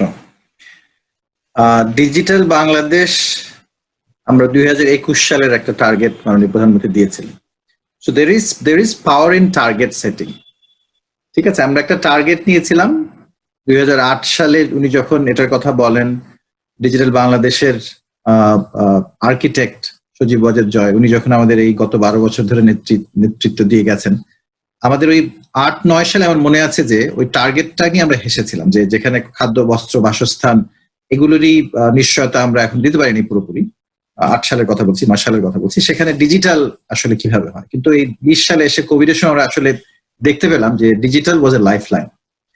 হ্যাভিং সেড দ্যাট, আমার কাছে মনে হচ্ছে যে ভবিষ্যতের বাংলাদেশের ব্র্যান্ড কিন্তু আসলে ডিজিটাল বাংলাদেশ হিসেবে হবে না। Digital Bangladesh set the foundation. এখানে 3টি শব্দ আমার মাথার মধ্যে ঘুরছে। একটি হচ্ছে ইনোভেশন, যেটা মাহতাব ভাই বলেছেন। Innovation we have to see as a problem solving tool. ঠিক আছে, নট ডিজিটাল। ঠিক আছে, যেমন আমি 2টা উদাহরণ দিই, নট ডিজিটাল। কিন্তু এই ডিজিটাল বাংলাদেশ করতে গিয়ে কিন্তু এই 2টা উদাহরণ এসছে। আমাদের সিনিয়র সচিব মহোদয় উনি খুব যথার্থ বলেছেন যে ইনোভেশন থিঙ্কিং সরকারি কর্মকর্তাদের ভেতরে কিন্তু ঢুকে গেছে। It's become part of that DNA, এবং it doesn't happen overnight. It will probably require a generation of thinking. কিন্তু আমরা এই গত 12 বছরে যে পরিবর্তনটা দেখেছি, আমি যেহেতু আইটু এর সাথে একেবারে জন্মলগ্ন থেকে আছি, ডিজিটাল বাংলাদেশ জন্মলগ্ন থেকে, আমি এই পরিবর্তনটা কিন্তু দেখেছি। আমি 2টা উদাহরণ দিই খুব সংক্ষেপে। একজন এসি ল্যান্ড, উনি দেখলেন যে উনার কাছে যারা আসেন, অনেক বৃদ্ধ আসেন, তারা সারাদিন দাঁড়িয়ে থাকেন রোদের ভেতরে, বৃষ্টির ভেতরে। তো উনি কি করলেন, তাদের জন্য একটা শেড তৈরি করে দিলেন। ঠিক আছে, তার একটু জায়গা ছিল, শেড তৈরি করলেন এবং ওখানে একটা ফ্যান দিয়ে দিলেন। Nothing digital. এবং উনি তার যে রেকর্ড রুমের যে সমস্ত রেকর্ড গুলো ছিল, ভূমির রেকর্ড, সেগুলো উনি ক্যাটেগরাইজ করলেন এবং একটা ডিজিটাল ডেটাবেস তৈরি করলেন, যাতে করে দ্রুত খুঁজে পাওয়া যায়। 2টো ঘটনা ঘটলো। যারা সারাদিন দাঁড়িয়ে থাকতো তারা এখন বসতে পারছে একটা ফ্যানের নিচে, এবং তাদের যে ফাইল, তাদের যে রেকর্ড, সেটা খুব দ্রুত খুঁজে পাওয়া যাচ্ছে। এখানে একটু ডিজিটাইজেশন, মেবি 10%, কিন্তু একটা বড় সমস্যার সমাধান উনি করলেন। আরেকজন ডাক্তার, উনি দেখলেন যে তার কাছে, তার এলাকায়, উপজেলা ডাক্তার উনি, তার এলাকায় 2000 ফ্যামিলি যারা সবচেয়ে দরিদ্র, তার ক্লিনিকে কখনো আসেন না। কেন আসেন না? কেন তারা ঢুকতেই পারেন না, দারোয়ান ঢুকতে দেয় না, অথবা ঢুকতে পারলেও তাদেরকে ঠেলে পেছনে দিয়ে। উনি বললেন যে এরা হচ্ছে আমার ওদের কার্ড তৈরি করলেন, সেখানে ফ্যামিলি হিস্ট্রি রাখা হয়, ভিআইপি লাইনে নিয়ে যাওয়া হয়। তো উনি আরেকটা সমস্যার সমাধান করলেন, যেখানে যারা সবচেয়ে সুবিধা বঞ্চিত, সবচেয়ে অবহেলিত, তাদেরকে উনি নিয়ে আসলেন একটা ইনোভেশনের মাধ্যমে। এবং এই দুজনে কিন্তু এটুয়ে থেকে যে আমরা ইনোভেশন চর্চার একটা প্র্যাকটিস শুরু করেছিলাম, empathy training, to have empathy for the citizens, ওটা কিন্তু হলো। So I think we need to use digital tools to solve problems and we will call that innovation. তো ইনোভেশন হচ্ছে প্রথম শব্দ। দ্বিতীয় শব্দ হচ্ছে যে Bangladesh has to develop a brand that is humane. আমরা 11 লক্ষ রোহিঙ্গাকে জায়গা দিয়েছি, তাদের খাওয়াচ্ছি এবং বহুদিন খাওয়াবো, তাই না? যেখানে আমাদের নিজেদেরই হয়তো খাওয়ার সংস্থান হয় না অনেক সময়। But we are known as a hospitable country. So one of our pillars of branding will have to be humane, যে আমরা হিউম্যান জাতি। আমাদের মাননীয় প্রধানমন্ত্রী মাদার অফ হিউম্যানিটি হিসেবে উনি পরিচিতি পেয়েছেন সর্বত্র, সারা দুনিয়ায়। তো we are a human nation. আর থার্ড যে শব্দটা আমার কাছে খুব গুরুত্বপূর্ণ মনে হচ্ছে ফর ব্র্যান্ডিং, সেটা হচ্ছে একুইটেবল। আমরা কাউকে পেছনে ফেলে দিয়ে আগাচ্ছি না। ঠিক আছে, আপনি যদি আমাদের পার্শ্ববর্তী দেশের সাথে কম্পেয়ার করেন, যাদের জিডিপি পার ক্যাপিটা আমরা কিছুদিন আগে একটু পার হয়েছি, সেখানে হয়তো নেগেটিভ গ্রোথ, আমাদের পজিটিভ গ্রোথ, সেটা একটা কারণ ছিল। কিন্তু সেখানে যে বড় বৈষম্য আমাদের দেশে কিন্তু সেরকম নাই। না খেতে পেয়ে মারা যাওয়া আমাদের দেশে নাই। কোভিড এর সময় কেউ না খেতে পেয়ে মারা যায়। সো একুইটেবল। সো কাজে ইনোভেশন, হিউমেন এবং একুইটেবল, এই 3টা জিনিস আমরা যদি ব্র্যান্ডিং এর ভেতরে আনি, that is the new brand of Bangladesh. Thank you. Thank you I think you have পুরো জায়গাটাকে একটা খুব সুন্দরভাবে একটা স্পেসের মধ্যে আপনি এনেছেন, যেটা হয়তো আমাদের এর পরের থিঙ্কিং আমরা ওই জিনিসটাকে আরেকটু নাড়াচাড়া করতে পারি। মুশফিক ভাই, আমি যখন আপনার কাছে আসি একটু এই যে একটা ইনোভেশন, ইকুইটেবল, আনির এবং ডিজিটাল এবং হিউম্যান জায়গাটাকে উনি বললেন, আমরা ব্র্যান্ড যখনই বলি তখনই প্রথম জায়গাটা আমরা যেটা বলে থাকি যে brand is always a promise which is delivered. অর্থাৎ আমরা যখন ব্র্যান্ড হিসেবে বলবো তখন আমাদের যত রকমের ইন্টারাকশন হবে বাইরে, কারণ আমাদের এখানে তো ব্র্যান্ডের একটা অংশ অবশ্যই ভিতরে থাকবে যাতে ইন্টারনাল মানুষজন আমরা সবাইকে একই সুতায় গাঁথতে পারি, বাট আরেকটা বড় কম্পোনেন্ট থাকবে গ্লোবালি। সো গ্লোবালি যে বিভিন্ন ইম্পর্টেন্ট স্টেক হোল্ডারদের কথা কিছু আপনি অলরেডি মেনশন করছেন সেই জায়গাটায়, সো তাদের সাথে ইন্টারাকশনে যাতে আমরা এই common story, common theme, common জিনিসটাকে ডেলিভার করতে পারি, অথবা সে যখন ইন্টারাকশন করছে সে যাতে দেখতে পায় না দিস আর ভেরি ইনোভেটিভ, এবং তার কাছ থেকে যাতে আমি হিউম্যান অ্যাপ্রোচের জিনিসগুলো পাই। অর্থাৎ এটা আমার একদম স্ট্র্যাটেজি করে আমাকে ওটাকে কানেক্ট করতে হবে। যে জায়গাটা একটা বড় স্কিল আপস্কিলিং বলতে পারেন, অথবা নিউ ওরিয়েন্টেশনের কথা বলতে পারেন, সেই জায়গাটা আপনারা বেসিসে বসে, যেহেতু আপনারা একটা ইন্ডাস্ট্রি লেন্স থেকে দেখেন এবং আপনারা স্কিল নিয়ে অনেক কাজ করেন আমি জানি, সেই এক্সপিরিয়েন্সে আপনি কি বলতে পারেন যে এই যে নতুন এটা এই অ্যাপ্রোচে হোক অথবা অন্য অ্যাপ্রোচে যাই, সেখানে স্কিলের ডেভেলপমেন্ট বা নতুন স্কিল করার জায়গায় আপনি কি কি আর্জেন্সি দেখেন যেটা ছাড়া আমি আসলে আমার এই ব্র্যান্ডের প্রমিস কখনোই ডেলিভার করতে পারবো না, এবং হোয়াট উই ক্যান ডু এই কালেকটিভলি এই স্কিল যাতে আমরা ডেলিভার করতে পারি, ওরিয়েন্টেশন গুলো যাতে আমার নেক্সট জেনারেশন রাইট মানুষগুলোকে করাতে পারি, এবং we have to do it very fast. এটা নিয়ে যদি আপনি একটু আপনার থট দেন। আপনার মাইকটা একটু কাইন্ডলি যদি আনমিউট করেন। থ্যাংক ইউ শরীফ ভাই। আনির ভাই চমৎকার তিনটা পয়েন্ট বললেন, সেটাকে আর রিপিট করব না। যেটা হচ্ছে আমি আবার যোগ করব ফ্রেন্ডলি হিউম্যান নেশন। আমাকে প্রায় বাই বলে তোমরা খুব ফ্রেন্ডলি, এবং ইন্টারন্যাশনাল যখন বলছে যে তোমাদের ব্রোকেন ইংলিশ আসছে খুব সুন্দর, তোমরা সদালাপি কথা বলো, তোমরা ফ্রেন্ডলি। তার মানে ফ্রেন্ডলি হিউম্যান নেশন একসাথে বলা যায় কিনা। ইনোভেশন এন্ড ইকুইটেবল, ইনোভেশনটা বলতে গেলে একটু চ্যালেঞ্জিং হতে পারে, কারণ আমরা ইনোভেশন তো দুটা ক্ষেত্রে হয়। একটা এটা অবশ্যই আমাদের বলতে হবে আনি ভাই, there is no way, but আমাদেরকে আগে এখন আমরা নিজেদেরকে ডাইসেকশনে করি, মানে ইনোভেশনটা কোথায় আগে আনবো না পরে আনবো। ইনোভেশনটা তো একটা তো হবে প্রসেস, একটা প্রসেসের মধ্যে ইনোভেশন, যেটা আপনি বললেন যে এসি ল্যান্ড সাহেব যেটা একটা প্রসেস ইমপ্রুভমেন্ট করেছেন, এটার সাথে টেকনোলজি থাকবেন। আবার এখনকার দুনিয়াতে দেখবেন দুটো খুব ইম্পর্টেন্ট জিনিস হচ্ছে প্রসেস এবং টেকনোলজি একসাথে থাকবে। টেকনোলজির সাথে আমরা সাথে সাথে বলবো ইঞ্জিনিয়ারিং বা যে কোনো টেকনোলজি থাকবে, বায়োমেডিক্যাল টেকনোলজি একসাথে। এই দুটো এত বেশি এমবেডেড হয়ে গেছে, এই দুটো যদি একসাথে হিউম্যান মিক্সচার না আনতে পারি, নেক্সট লেভেল অফ ডেভেলপমেন্টটা থমকে যাবে। নেক্সট লেভেল অফ ডেভেলপমেন্টটা থমকে যাবে। ইভেন কি মালয়েশিয়া দেখেন, মালয়েশিয়ার মতো যেখানে এখানে রবি এক্সিয়ার্ডে আছেন, মালয়েশিয়ায় কিন্তু মিডল ইনকামে কিন্তু গত 20 বছরে বসে আছে। কিন্তু শুধুমাত্র ইনোভেশন যদি বলেন, ইনোভেশন মাত্র দুটা কান্ট্রি যাবৎকালে করেছে আউট অফ জাপান থেকে, তাইওয়ান করেছে, কোরিয়া করেছে, করে রিয়েল ডেভেলপমেন্টটা করেছে ফার্স্ট ওয়ার্ল্ড কান্ট্রি জায়গাতে গেছে ইনোভেশন। আর কিন্তু বাকি কোনো কান্ট্রি এখন সাকসেস স্টোরি নেই। আমরা তাহলে কোথায় গিয়ে দাঁড়াবো? আমার এখানে যে প্রবলেম গুলি আমরা এখন আছে, এই প্রবলেম গুলি আমাদের একটা অপরচুনিটি হবে আপনার এখান থেকে। আমি এত ছেলে পেলে বেরোচ্ছে কিভাবে একই জিনিস আমরা করবে। ও এখন সরকারি জায়গায় জিয়াউল আলম স্যারকে দেখতেছেন, সরকারি জায়গায় সব ভালো সরকারি জায়গায় যাবেন, একটা হচ্ছে অথবা টেলকোতে যাবেন, মাতাব্বাইয়ের মতো পজিশনে যাবেন, অথবা ব্যাংকের বাইরে কিন্তু কোনো চিন্তা ভাবনা নাই। তাহলে এই তিন চিন্তা ভাবনা হলে কোনো একটা জায়গাতে ইনোভেশন ধাক্কা খাবে, কিন্তু ইনোভেশনটা ধাক্কা খাবে। সরি, আপনারা জানি আপনাদের ভালো স্টুডেন্টরা এখানে যাচ্ছেন ওখানে, কিভাবে করতে পারি এটা একটা পলিসিগত ব্যাপার আছে। এই যে একবার বললেন যে আমরা আস্তে এই যে মাতাব ভাই বললেন যে আমি এক একটা করে ডট আনছি, তার আগে ব্র্যান্ডিং এর কথাটা বললাম, ওখান থেকে আসবো। ইন্টিগ্রেশনের কথাটা যেটা বললেন মাতাব ভাই আসলেন, আপনি যেটা প্রসেসের কথা বললেন, আমি এখন ইন্টিগ্রেটেড অ্যাপ্রোচে যাব আমার প্রবলেম সলভিং এ, step by step to improve the process, এবং এখানে technology as a tool to improve the efficiency. তাহলে এখানে আপনার কিভাবে আপনি দেখেন, আমি কিন্তু আমার ট্রাফিক প্রবলেম এখনো সলভ করতে পারিনি। তেমন ট্রাফিক প্রবলেম একটা প্রসেস দিয়ে করতে হবে, হিউজ প্রসেস লাগবে। এটা প্রসেসের পরে কি লাগবে, তার কিছু টুলস এন্ড টেকনোলজি থাকবে। আমরা চাট করে চাপিয়ে নিয়ে আসবো, হুয়াওয়ে আসবে, সে নিয়ে আসবে, চোথা দিয়ে আসবে, nothing, nobody, because this traffic pattern is so unique. পৃথিবীর কোন জায়গাতেও আপনি পারবেন না কিন্তু। সো এই প্রসেসটাকে করে আমি যেবার আমার ডেটা অ্যানালাইসিস করে যে সলভ করব, we have to do it by ourself. এই জিনিসগুলি যদি মেগা কিছু প্রবলেম যদি করতে পারতাম, তাহলে দেখেন আপনার এখানে আমার স্কিলগুলি কিন্তু আমি এখানে কাজে লাগাতে পারছি। আমার ব্রিজগুলি রয়েছে, ব্রিজগুলি মেরামত করার জন্য এখনো সেই মান্ধাতার আমলের টেকনোলজি, যেটা আমি পড়ি যে টেকনিক্যালি ইউজ করে, আমরা কিন্তু খুব সেন্সর বেসড, আমরা বসে বসে কত লোড আছে, কত লোক যাবে লাইফ এক্সপেক্টেন্সি করতে পারি। এই যে প্রত্যেকটা জায়গাতে আমার লোকালাইজ প্রবলেম সলভিং এর যদি জিনিসগুলিকে আনতে পারি, তাহলে দেখেন আমার ছেলে পেলে নেক্সট জেনারেশন কিন্তু আর কয়দিন আমরা ইউজার থাকবো। We can't be user if we are not a manufacturer problem solve বা next generation. This is called manufacturing এ আমরা যেতে পারবো, এবং আমাদের নেক্সট জেনারেশনকে যদি এমপ্লয়েবল করতে হয় এবং এমপ্লয়মেন্টটার একটু নেক্সট স্কেলে হয়, এর মধ্যে আইওটি আসবে, মধ্যে ইঞ্জিনিয়ার আসলো।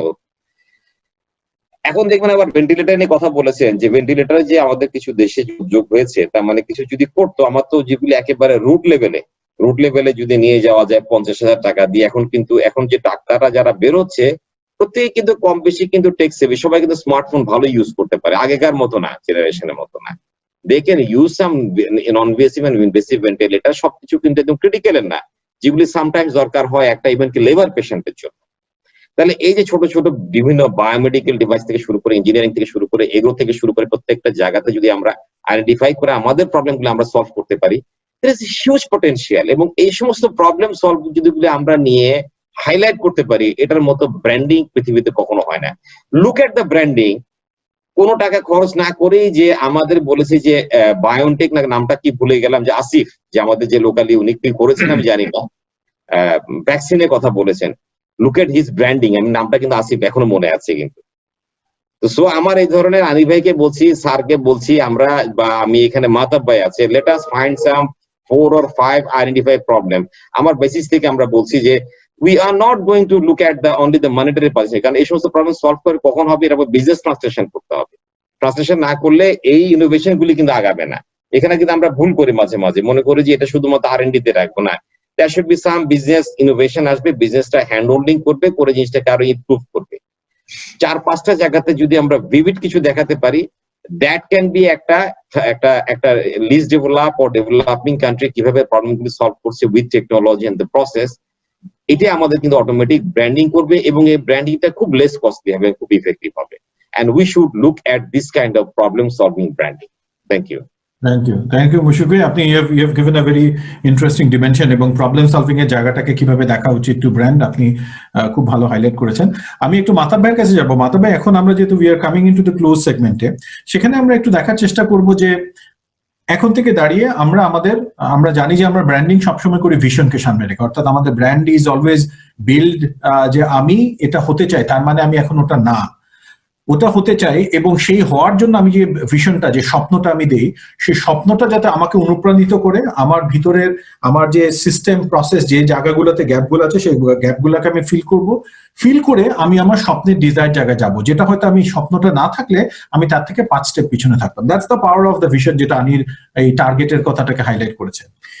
এই এখন এখানে দাঁড়িয়ে, যেহেতু 2021 প্রচন্ড ইম্পর্টেন্ট আমাদের একটা ইয়ার, আপনি যদি একটা আপনার মতে if you can share a simple framework বা আপনি স্টেপস, যে এই 5টা জিনিস করে যদি আমি পুরো ব্র্যান্ডিং এর কান্ট্রি ব্র্যান্ডিং এর জায়গাটাকে দেখি, সেখানে অ্যাপ্রোচ আনি যেটা বললেন সেই 3টা পয়েন্ট হতে পারে, আর একটা অ্যাড হতে পারে, কম হতে পারে, বাট এই থটটাকে তৈরি করা এবং গ্রাউন্ডে নিয়ে এই জায়গায় আপনার যদি পার্সপেক্টিভ বলেন যে কি জিনিসগুলোকে একটু ফোকাস রাখা উচিত। Okay, let me share couple of, actually আমি যে আজকে যে ডিসকাশন গুলো হলো ওখান থেকে আমি ইনপুট নিয়ে আমি আমার প্রপোজ ফ্রেমওয়ার্কটা শেয়ার করব। 1 নম্বর হচ্ছে, a country will never be ready with that branding. Branding এর যে প্রত্যেকটা এলিমেন্ট, আমরা যেটা বলি যে integrity of the claim, ideal position, এই আইডিয়াল বলতে কোনো কিছু কিন্তু রেডি থাকে না। So we have to accept as we are. আমরা যে গত 10 বছর অনেক কিছু অ্যাচিভ করেছি, অনেক কিছু অ্যাচিভ করি নাই, সো লেটস অ্যাকসেপ্ট ইট। তারপর একটা প্ল্যাটফর্ম তৈরি করেছি। এটার মধ্যে কিন্তু অনেক ইমোশনাল এলিমেন্ট আছে, যেটা অনিল ভাই বললে। আমার মনে হয় যে ইমোশনাল এলিমেন্টটা কিন্তু যে কোনো সময় আমরা আনতে পারি। সে ফর এক্সাম্পল যে ডিজিটাল সলিউশন, আমি এখন ইনোভেশনের কথা বলছি, যেসব ডিজিটাল সলিউশন এনেছি, how it has change the life of general people.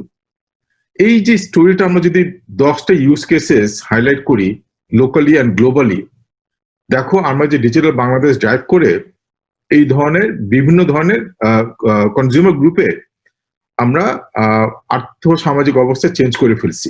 এটা রিক্সাওয়ালা হইতে পারে, এটা পঙ্গু, আমিও জানি অনেকগুলি স্টোরি আছে, আমার সময় থাকলে আমি বলতাম একটা একটা করে। It has transform individuals life or individual society. So এই ধরনের ইমোশনাল অ্যাঙ্গেলটা is very powerful to come close to that.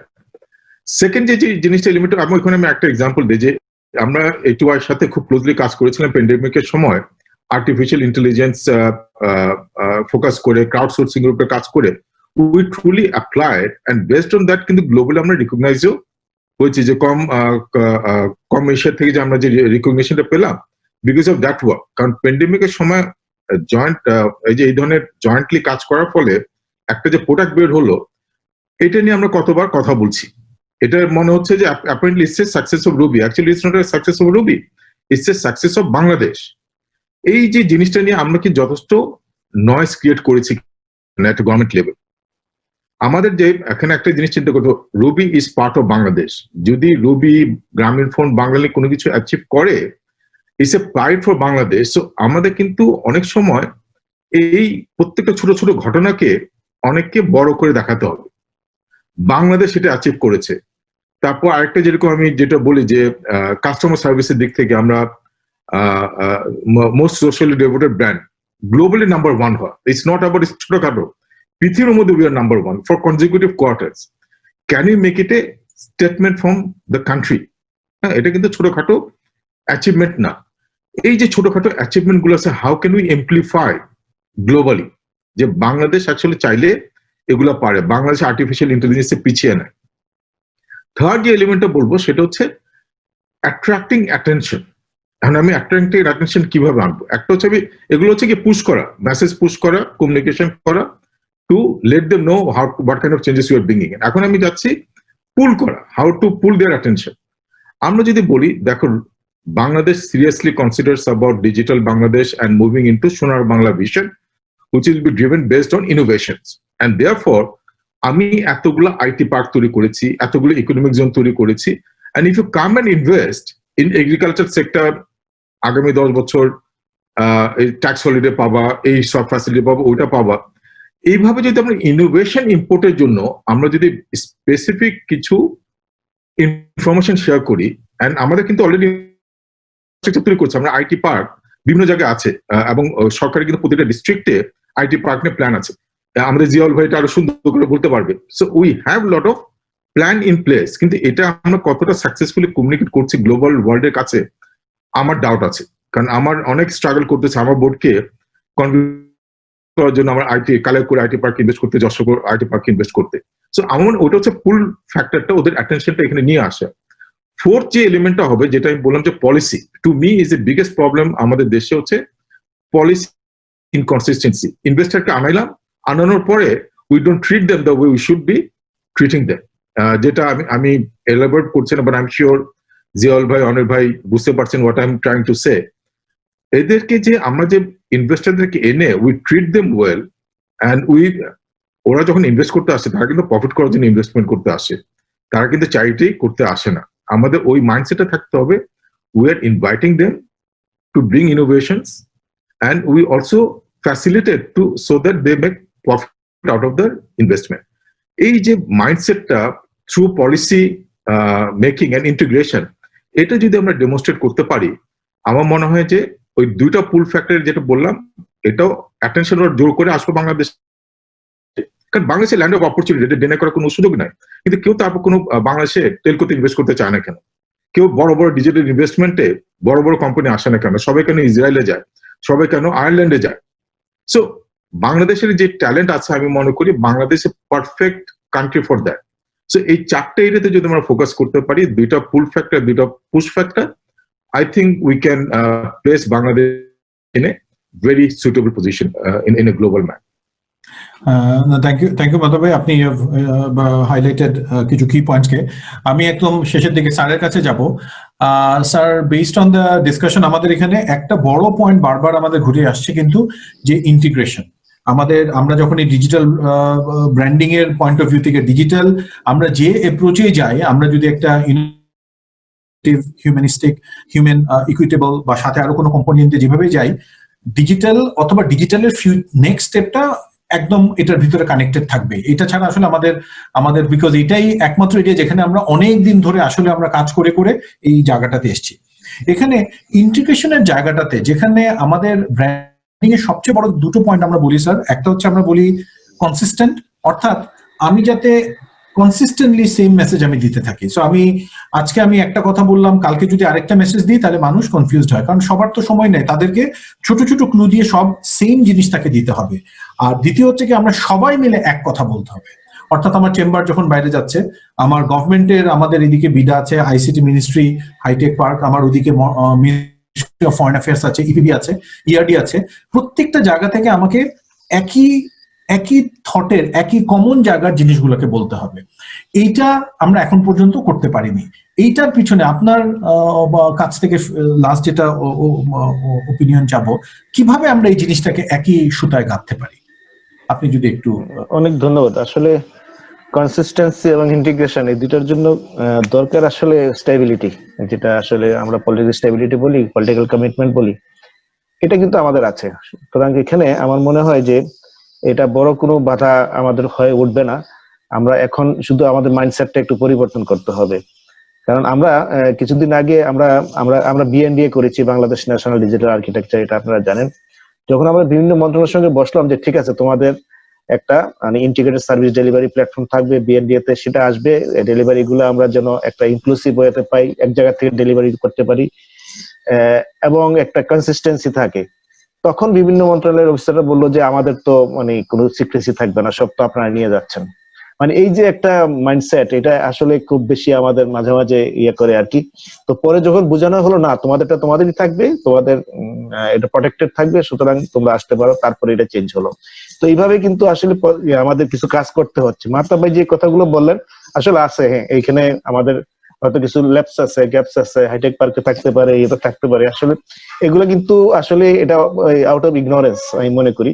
এটা এটা এটা আমার মনে থাকবে না। এটা আমরা এইগুলোগুলি ক্রিটিক্যাল, এগুলো যদি ফাইন্ড আউট করতে পারি এবং সলভ করতে পারি, যেহেতু আমি আগে বললাম যে এখানে কিন্তু কমিটমেন্ট আছে আমাদের এবং একটা মানে স্টেবিলিটি আছে, পলিটিক্যাল স্টেবিলিটি বলি, এবং এটা কমিটমেন্ট উইথ হায়ারার্কি একদম ফ্রম ভেরি টপ লেভেল। এবং আমাদের যে আমাদের আর্কিটেক্ট অফ ডিজিটাল বাংলাদেশ, যিনি আমাদের উপদেষ্টা মহোদয়, এবং আমাদের মাননীয় প্রতিমন্ত্রী খুবই পজিটিভ এবং খুবই প্রোঅ্যাক্টিভ।